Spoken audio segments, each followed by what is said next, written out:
Uyu munsi turavuga ku nyubako ya mbere ndende ku isi.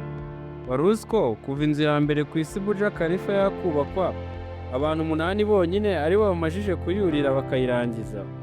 Ubundi iyi nyubako ifite uburebure bwa metero 829. Kugira ngo ubyumve neza, ireshya nka Kigali City Tower 9 uzigerekeranyije.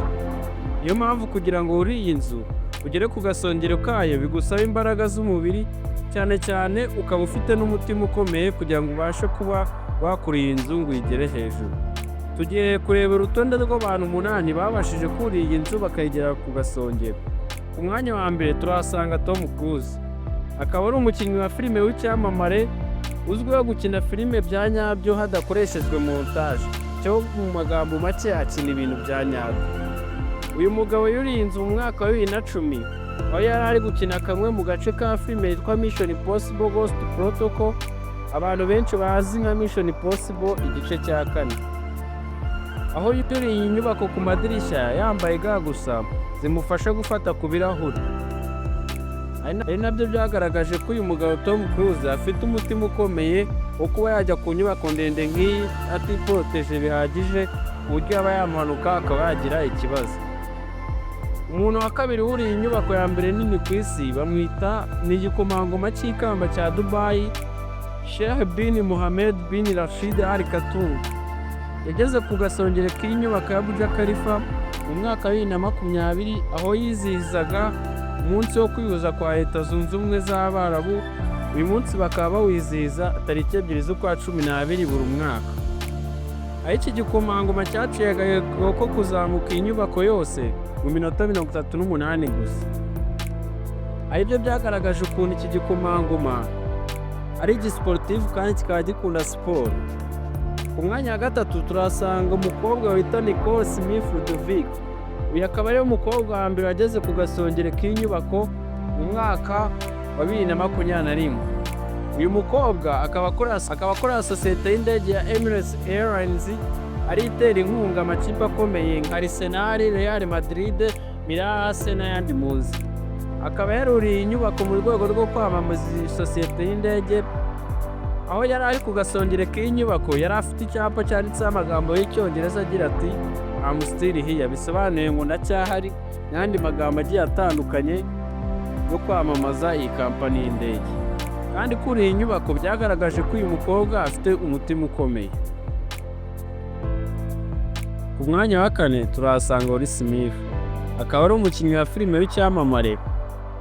Akaba ari umuntu wa 4 wabashije kugera ku gasengero ka Burj Khalifa, aho yageze mu mwaka wa 2021.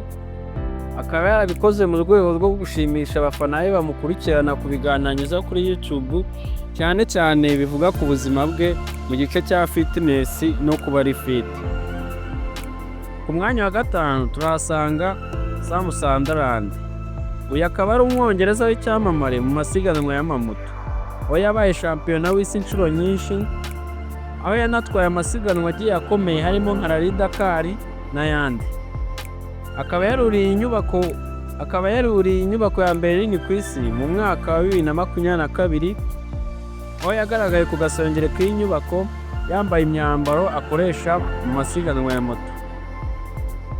Akaba yari ari mu gikorwa cyo kwamamaza cyari cyateguwe na Red Bull na Dubai Tourism mu rwego rwo guteza imbere ubukerarugendo mu mujyi wa Dubai. Umuntu wa 6 na 7 buri iyi nyubako ya mbere ndende ku isi ni Robert na mugenzi we Alexis Nandot. Abakaba ari ibyamamare mu kurira ahantu harehare, cyane cyane imisozi. Bakaba baruriye inyubako mu mwaka wa 2023, aho buriye inyubako n'imigozi gusa nta kindi kintu bakoresheje.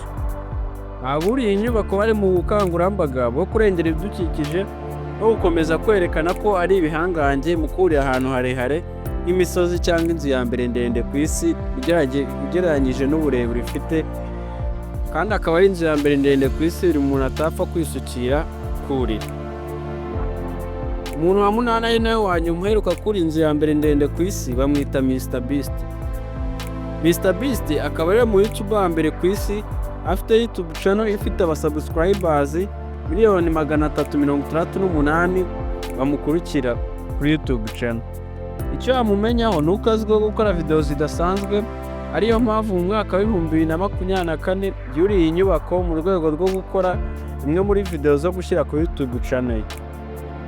Aba bakaba ari abantu 8 babashije kurira inzu ya mbere ndende ku isi bakagera ku gasongero kayo. Ntibibagirwe gukora subscribe kugira ngo ubashe gukomeza kubona ibintu by'ubwenge nk'ibi ngibi.